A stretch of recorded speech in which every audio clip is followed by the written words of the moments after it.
Soft semi സിൽക്കിൽ cut work പാറ്റേണിലാണ് സാരി വന്നിരിക്കുന്നത്. ബോഡി പ്ലെയിൻ ആയിരിക്കും. ബോഡി പ്ലെയിൻ വന്നിട്ട് ഡബിൾ സൈഡ്, രണ്ട് സൈഡിലും കട്ട് വർക്കിൽ നല്ല ഫ്ലോറൽ ഡിസൈൻസിലായിരിക്കും സാരി വരുന്നത്. കളർ പറയുകയാണെങ്കിൽ ലാവൻഡർ പിങ്ക് ആണ്. ബേബി പിങ്കും ലാവൻഡറും കൂടി ബ്ലെൻഡഡ് ആണ് സാരിയുടെ കളർ. ഇതായിരിക്കും ഫുൾ സാരിയുടെ പാറ്റേൺ വരുന്നത് കേട്ടോ. ഞാൻ കട്ട് വർക്കിനെ ഞാൻ ക്ലോസറിൽ കാണിക്കാം.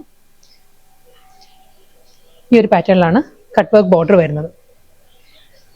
അപ്പറും ലോവറും ബോർഡറും പല്ലു വരുന്നതും ഇതേ പാറ്റേൺ തന്നെ ആയിരിക്കും. ഈ കട്ട് വർക്ക് ബോർഡർ തന്നെ ആയിരിക്കും മുന്താണിയിലോട്ടും വരുന്നത്. നല്ലൊരു ലാവൻഡർ പിങ്ക് ഇതായിരിക്കും സാരി വരുന്നത്. ബ്ലൗസ് വരുന്നത് റണ്ണിങ് ആണ്. പ്ലെയിൻ ബ്ലൗസ് ആയിരിക്കും വരുന്നത്. സാരി ഗ്ലോസി ആയിട്ടായിരിക്കും വീഡിയോയിൽ കാണുന്നത്. ഗ്ലോസി അല്ല, മാറ്റ് ഫീലിലാണ് സാരി വരുന്നത്. നെക്സ്റ്റ് കളർ നല്ലൊരു ബ്രൗൺ ആണ് സാരിയുടെ ടോൺ വരുന്നത്. ഒരു എക്സാക്ട് കളർ പറയുകയാണെങ്കിൽ നമ്മൾ കോൾ കോഫി ഷേക്കിന്റെ എല്ലാം കളർ ഉണ്ടല്ലോ, ആ ഒരു ഷെയ്ഡിലാണ് സാരി വന്നിരിക്കുന്നത്. സെയിം സ്റ്റൈൽ തന്നെ.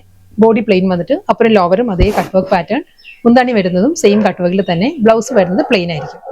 നെക്സ്റ്റ് കളർ നല്ലൊരു പിസ്ത ഗ്രീൻ ആണ് സാരിയുടെ ടോൺ വന്നിരിക്കുന്നത്. സെയിം സ്റ്റൈൽ തന്നെ. Double side cut work border. ഒരു മുന്താണിയിൽ വരുമ്പോഴും കട്ട് വർക്ക് തന്നെ വരുന്നുണ്ട്. സോഫ്റ്റ് സെമി സിൽക്ക് ആണ് ഫാബ്രിക്. വളരെ ബഡ്ജറ്റ് ഫ്രണ്ട്ലി ആയിട്ട് വന്നിരിക്കുന്ന നല്ല ബ്യൂട്ടിഫുൾ സാരിയാണ്.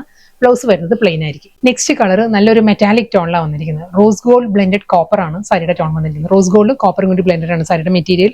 Colour same style cut work border. മുന്താണി വരുന്നതും സെയിം പാറ്റേൺ. ബ്ലൗസ് വരുന്നത് പ്ലെയിൻ ആയിരിക്കും. ലാസ്റ്റ് സാരിയാണ്. ഇത് വരുന്ന ഒരു ഡാർക്ക് പിങ്ക് ആണ് സാരിയുടെ ടോൺ വരുന്നത്. സെയിം സ്റ്റൈലിൽ അതേ ആ പിങ്ക് ടോണിൽ തന്നെ ആയിരിക്കും കട്ട് വർക്ക് വരുന്നത്. ബോഡി വരുന്നത് പ്ലെയിൻ ആയിട്ട്. Running blouse.